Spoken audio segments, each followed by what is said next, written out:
प्रेमचंद कुमार भी आप सभी को स्वागत करता हूं आपका अपना YouTube चैनल गणित गढ़ में। दोस्तों आज की क्लास में लेकर आया हूं झारखंड बोर्ड के द्वारा जारी किया गया मॉडल सिंपल पेपर गणित का सॉल्यूशन कराने जा रहा हूं। तो चलिए शुरू करते हैं आज के इस क्लास को। और यदि यह क्लास आप लोग को थोड़ा सा भी यूजफुल लगे तो इस वीडियो को लाइक कीजिएगा, अपने दोस्तों को भी साथ में शेयर कीजिएगा। और यदि आप हमारे चैनल पर पहली बार विजिट करें तो हमारे चैनल को सब्सक्राइब कर बेल आइकन को प्रेस कर ऑल बटन दबा देना, ताकि मैं जब भी इसी तरह वीडियो अपलोड करूँ तो आप तक नोटिफिकेशन मिल सके। तो चलिए शुरू करते हैं आज के इस क्लास को। ये है आपका सेक्शन बी। आज के इस क्लास में हम लोग चर्चा करेंगे प्रश्न संख्या 31 से प्रश्न। पहले वाले क्लास में मैंने करवाया था क्वेश्चन नंबर 1 से क्वेश्चन नंबर 30 तक। यदि आप इस क्लास को नहीं देखे हैं तो इस वीडियो का लिंक मैं कोशिश करूंगा पहले आप इस क्लास को देख लें, इसके बाद आप इसे भी देख लें। क्वेश्चन नंबर 31 है, यदि HCF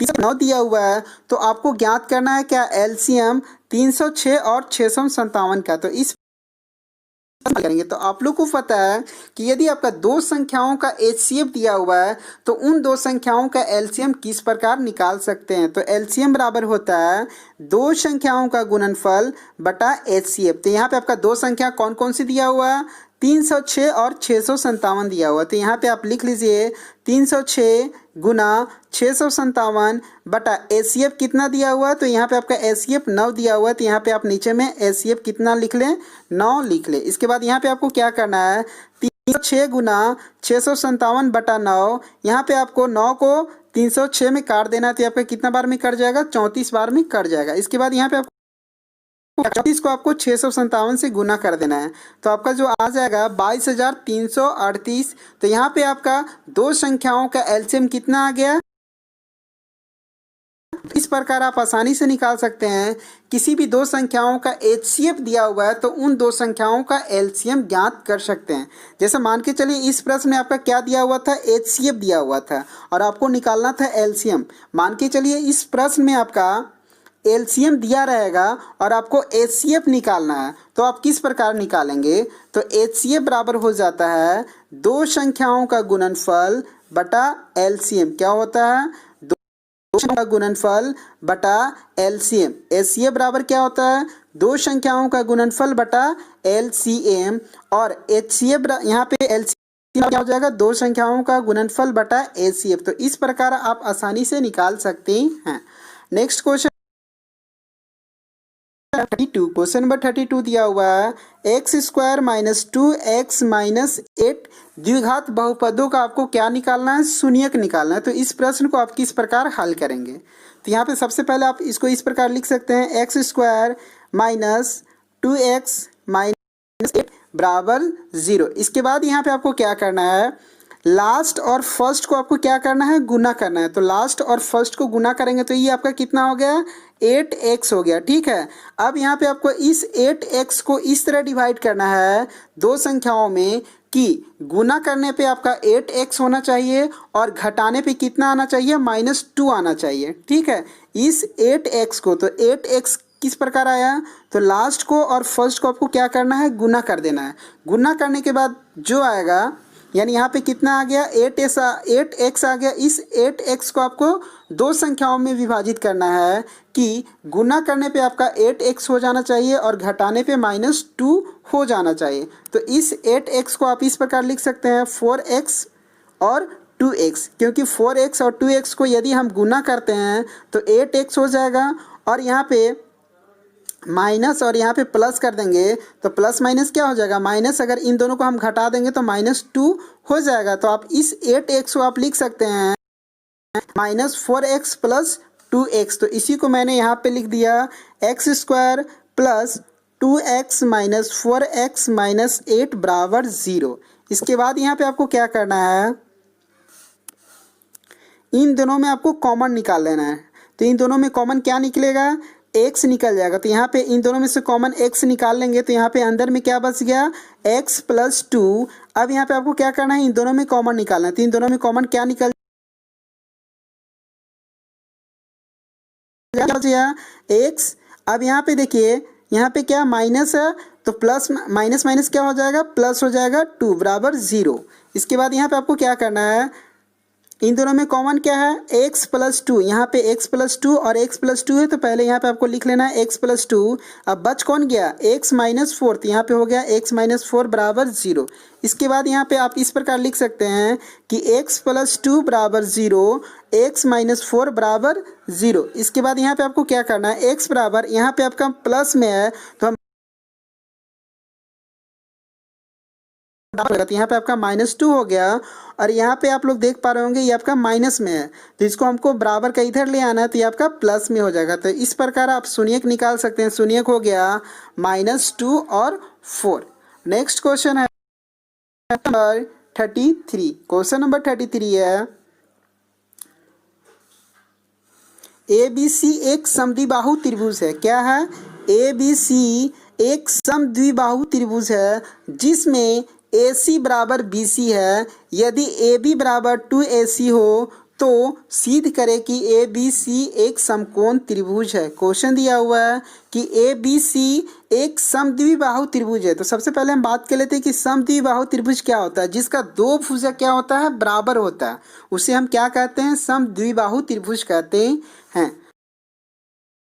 ABC एक समद्विबाहु त्रिभुज है जिसमें AC बराबर BC है, AC बराबर BC है। यदि AB बराबर 2AC स्क्वायर हो तो सिद्ध कीजिए कि ABC एक समकोण है। तो इस प्रश्न को आप किस प्रकार हल करेंगे, तो यहाँ पे सबसे पहले आप लिख लीजिए, माना कि ABC एक समद्विबाहु त्रिभुज है जिसमें AB बराबर BC दिया हुआ है। क्या दिया हुआ है, AB बराबर BC दिया हुआ है।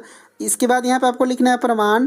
क्या लिखना है प्रमाण में कि AB स्क्वायर बराबर 2AC। क्या लिखना है, AB स्क्वायर बराबर 2AC, यहाँ पे जैसे कि यहाँ पे आप लोग देख पा रहे हैं। इसके बाद यहाँ पे आपको क्या करना है, AB स्क्वायर बराबर, अब यहाँ पे आप 2AC स्क्वायर है तो 2AC स्क्वायर को आप इस प्रकार लिख सकते हैं। इसके बाद AB स्क्वायर बराबर AC स्क्वायर प्लस AC की जगह हम क्या लिख सकते हैं, BC स्क्वायर, क्योंकि AC बराबर BC है तो यहाँ पे हम लिख सकते हैं AC स्क्वायर बराबर BC स्क्वायर। इसके बाद यहाँ पे आपको लिखना है समय के विलोम से कोण ACB बराबर क्या हो गया, 90 डिग्री है, एक समकोण त्रिभुज है। तो इस प्रकार आप आसानी से इस प्रश्न को हल कर सकते हैं। नेक्स्ट क्वेश्चन है आपका क्वेश्चन नंबर 34। क्वेश्चन नंबर 34 है, यदि साइन A बराबर 3/4 दिया हुआ है कि यदि साइन A बराबर 3/4 है तो आपको निकालना है किसका, कोस A का मान निकालना है। तो इस प्रश्न को आप किस प्रकार बना सकते हैं। सबसे पहले यहाँ पे आपको क्या करना है, माना कि ABC एक समकोण त्रिभुज है जिसमें कोण भी 90 डिग्री है। तो यहाँ पे पहले इस तरह करके एक त्रिभुज आप बना लीजिए। इसके बाद यहाँ पे आपको लिख लेना है C। इसके बाद यहाँ पे कोण A के लिए देखना है कि लंब कौन है, आधार कौन है और कर्ण कौन है, क्योंकि आप लोग को पता है कि कोण के लिए, ठीक है, इस कोण के हिसाब से आपका जो लंब और आधार है वो चेंज होते रहता है, लेकिन कर्ण चेंज नहीं होता है। तो यहाँ पे इस त्रिभुज में आपका कोण, इस कोण के लिए, कोण A के लिए कौन लंब होगा, तो आप लोग को पता है कि जिस कोण का बात कर रहा है, एक कोण का बात कर रहा है, तो जिस कोण का बात करेगा उसके सामने वाला भुजा क्या होता है, लंब होता है। तो एक के सामने वाला कौन है, BC है, तो एक के लिए लंब कौन हो जाएगा, BC हो जाएगा, और आधार कौन होगा, जैसे मान के चलिए A है तो इसके सामने वाला तो ये लंब हो गया। और आप लोग को पता है कि कर्ण तो चेंज नहीं होता है, तो इसमें आपका कर्ण नहीं है, तो आधार कौन हो जाएगा, आधार यहाँ पे आपका AB हो गया, ठीक है। तो इसलिए हम यहाँ पे लिख सकते हैं कि कोण A के लिए लंब है, आधार AB है और कर्ण क्या है, AC है। तो इसको आप लिख भी सकते हैं और नहीं भी लिख सकते हैं। यहाँ पे मैंने आप लोगों को समझने के लिए। इसके बाद यहाँ पे आपको क्या करना है, साइन A बराबर क्या दिया हुआ है, 3/4 दिया हुआ है। तो आप लोग को पता है कि साइन थीटा बराबर क्या होता है, लंब बटा कर्ण होता है। अब यहाँ पे देखना है कि साइन A बराबर लंब बटा कर्ण दिया हुआ है, किसके हिसाब से, कोण A के हिसाब से। तो कोण यहाँ पे है तो लंब कौन है, तो यहाँ पे BC, अर्थात हम कह सकते हैं कि BC का मान 3 दिया हुआ है, और कर्ण अर्थात AC, यहाँ पे AC का मान कितना, 4 दिया हुआ है। इसके बाद यहाँ पे आपको क्या करना है कि आप लोग को पता है कि जब त्रिभुज का 2 कोण का मान दिया हुआ है तो तीसरा कोण का मान निकालने के लिए आप किस प्रमेय का प्रयोग करते हैं, पाइथागोरस प्रमेय का प्रयोग कर सकते हैं। तो यहाँ पे हम लिख देंगे प्रमेय से। तो आप लोग को पता है कि पाइथागोरस प्रमेय क्या होता है, कर्ण स्क्वायर बराबर लंब स्क्वायर जोड़ आधार स्क्वायर होता है। तो कर्ण स्क्वायर क्या है, AC स्क्वायर बराबर BC square plus AB square. तो यहाँ पे जैसे आप लोग देख पा रहे होंगे कि कर्ण का मान कितना दिया हुआ है, तो कर्ण का मान यहाँ पे आप लोग देख पा रहे होंगे कि 4 दिया हुआ है, अर्थात AC का मान 4 दिया हुआ है, और लंब का मान कितना दिया हुआ है, अर्थात BC का मान 3 दिया हुआ है। ठीक है, तो यहाँ पे हो गया 4 स्क्वायर बराबर 3 स्क्वायर प्लस AB का होल स्क्वायर। इसके बाद 4 का स्क्वायर कितना हो गया, 4 चौके 16, 3 का स्क्वायर 9 प्लस AB का स्क्वायर। अब यहाँ पे ये प्लस में है, हम इसको इधर ले आएंगे तो माइनस में हो गया। तो यहाँ पे आपका कितना हो जाएगा, 16 माइनस 9 बराबर AB स्क्वायर। इसके बाद आपको 16 में से 9 घटा देंगे तो ये आपका कितना हो गया, 7 बराबर AB स्क्वायर। इसके बाद यहाँ पे आपको क्या करना है, लिख सकते हैं AB स्क्वायर बराबर 7। अब यहाँ पे आपका स्क्वायर में दिया हुआ है, तो इस स्क्वायर हटाएंगे तो इधर वाला क्या हो जाता है, रूट में होता है, ये आप लोग को पता है। तो यहाँ पे आपका AB का मान कितना आ गया, √7 आ गया। अर्थात हम कह सकते हैं AB क्या, आधार का मान कितना आ गया। इसके बाद यहाँ पे आपको क्या निकालना है, कोस A का मान निकालना है। किसका, कोस A का मान निकालना है। जो कोस थीटा बराबर क्या होता है, आधार बटा कर्ण होता है। तो क्या, AB बटा AC। तो AB का मान कितना आ गया, √7/4। तो इस प्रकार आप आसानी से बना सकते हैं इस प्रश्न को। नेक्स्ट क्वेश्चन है क्वेश्चन नंबर 35। क्वेश्चन नंबर 35 है, एक बिंदु Q से एक वृत्त पर स्पष्ट रेखा की लंबाई 24 सेंटीमीटर है तथा Q की केंद्र से दूरी 25 सेंटीमीटर है, तो वृत्त की त्रिज्या आपको ज्ञात करना है। तो इस प्रश्न को आप किस प्रकार हल करेंगे, सबसे पहले आपको इस तरह एक फिगर बना लेना है। और क्या बोला है कि एक बिंदु Q से एक वृत्त पर अस्पष्ट रेखा की लंबाई दिया हो। जैसे यहाँ पे Q है तो एक अस्पष्ट रेखा की लंबाई कितना है, 24 सेंटीमीटर है, और Q की केंद्र से दूरी 25 है। Q की केंद्र से दूरी आपका कितना है, 25 दिया हुआ। तो आपको वृत्त की त्रिज्या निकालना है। तो वृत्त का त्रिज्या इस तरह करके एक फिगर बन गया, तो ये आपका क्या हो गया, एक त्रिभुज बन गया। तो इसका नाम यहाँ पे O है, यहाँ पे Q, और आप यहाँ पे T दे लीजिए। इसके बाद आप लोग को पता है कि जब त्रिभुज का 2 भुजा दिया हुआ है तो तीसरा भुजा का मान ज्ञात करने के लिए हम किस प्रमेय का प्रयोग करते हैं, पाइथागोरस प्रमेय का प्रयोग करते हैं।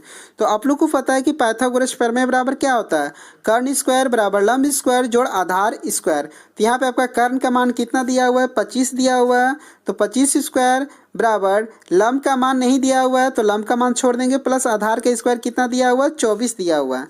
इसके बाद यहाँ पे आपको करना है कि 25 का स्क्वायर कितना हो गया, 625 बराबर लंब स्क्वायर जोड़ 24 का स्क्वायर कितना हो जाएगा, 576। इसके बाद यहाँ पे आपको क्या करना है, तो आपको किसका मान निकालना है, लंब का मान निकालना है। तो यहाँ पे आपका प्लस में है, इसको हम इधर ले आएंगे तो ये आपका माइनस में हो जाएगा। तो 625 में 576 को घटा देंगे तो ये आपका कितना आ गया, 49।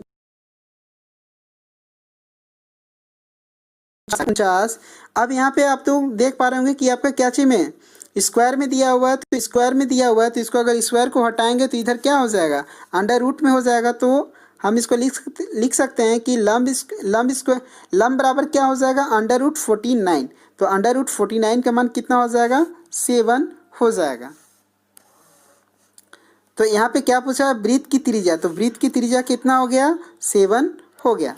नेक्स्ट क्वेश्चन है क्वेश्चन नंबर 36। क्वेश्चन नंबर 36 है, बिंदु ए और बी का नियामक क्रमशः 2, 3 और 4, 1 है। तो इसके बीच की दूरी आपको ज्ञात करना है। बिंदु ए और बिंदु 2, 3 और 4, 1 है, तो इसके बीच की दूरी आपको ज्ञात करना है। तो आप इस प्रश्न को किस प्रकार हल करेंगे, यहाँ पे सबसे पहले इस तरह करके आप फिगर बना ले। यहाँ पे आपका a का मान दिया हुआ और इस प्रकार लिख सकते हैं, ये आपका x1 है और यहाँ पे y1 है, और यहाँ पे आपका x2 और y2 का मान दिया हुआ। तो x1 y1 का मान कितना हो गया, 2, 3, x2 और y2 का मान कितना हो गया, 4 और 1। तो आप लोग को पता है कि AB की बीच की दूरी क्या होता है, तो AB के बीच की दूरी √x2 माइनस x1 का whole square plus y2 minus y1 का होल स्क्वायर होगा। तो यहाँ पे देखिए x2 का मान कितना दिया हुआ है, जैसे यहाँ पे आप लोग देख पा रहे होंगे x2 का मान 4 है। तो 4 माइनस 2 का होल स्क्वायर प्लस 1 - 3 का होल स्क्वायर। इसके बाद यहाँ पे आपको क्या करना है, √4 में 2 घटा देंगे तो आपका 2 का स्क्वायर हो जाएगा प्लस -2 का स्क्वायर हो जाएगा। इसके बाद यहाँ पे आपका कितना हो जाएगा, 2 का स्क्वायर 4। इस अंडर रूट को आप लिख सकते हैं 2√2। इस √8 को आप 2√, किस प्रकार लिख सकते हैं, जैसे यहाँ पे आप लोग देख पा रहे होंगे, तो आप लिख सकते हैं 2 × 2 × 2। अब यहाँ पे आपका 2 जोड़ा बन गया तो इन दोनों को बाहर निकाल, तो इस प्रकार लिख सकते हैं। तो इस प्रश्न को आप इस प्रकार आसानी से बना सकते हैं। नेक्स्ट क्वेश्चन है 7 है, किसी गेंदबाज द्वारा क्या 20 क्रिकेट मैचों के लिए विकेटों की संख्याएं निम्नलिखित है और आपको इन आंकड़ों का क्या निकालना है, बहुलक निकालना है। तो बहुलक आप किस प्रकार निकालेंगे, तो इसमें केवल देखना है कि कौन सी संख्या अधिक बार रिपीट हुआ है। रिपीट करने का मतलब जैसे यहाँ पे आप लोग देख पा रहे होंगे 2 है, ठीक है, तो 2 कितना बार आया हुआ है, 1 यहाँ पे है, 2 यहाँ और एक 3 और एक 4, मतलब 2 कितना बार आया हुआ है, 4 बार आया हुआ। तो इस प्रकार आपको देखना है बहुलक क्या होता है कि जो संख्या अधिक बार रिपीट हुआ है वो आपका क्या होगा, बहुलक हो जाएगा। इसलिए आपका जो यहाँ पे बहुलक है वो कितना हो जाएगा, 2 हो जाएगा। नेक्स्ट क्वेश्चन है क्वेश्चन नंबर 38। क्वेश्चन है कि यदि बहुलक 10 है, माध्य 10 है, तो आपको क्या निकालना है, माध्यक निकालना है। तो आप लोग को पता है कि जब बहुलक और माध्यक दिया रहता है तो बहुलक और माध्य दिया रहता है तो माध्यक बराबर क्या होता है, 3 माध्यक बराबर बहुलक जोड़ 2 माध्य होता है। तो यहाँ पे आपका 3 गुना में है, हम इसको इधर ले आएंगे तो भाग में हो जाएगा, इसीलिए हम लिख सकते हैं कि माध्यक बराबर बहुलक जोड़ 2 × माध्य। तो यहाँ पे आपका बहुलक का मान कितना दिया हुआ है, 10 जोड़ 2 × माध्य का मान कितना, 10 दिया हुआ है बटा 3। इसके बाद 10 जोड़ 10 दूना 20 बटा 3, तो 20 और 10 कितना हो गया, 30 बटा 3। अब इसको इसे काट देंगे तो इसका आपका आ गया 10, तो इसका माध्यक कितना हो गया, 10। तो इस प्रश्न को आप बना सकते हैं।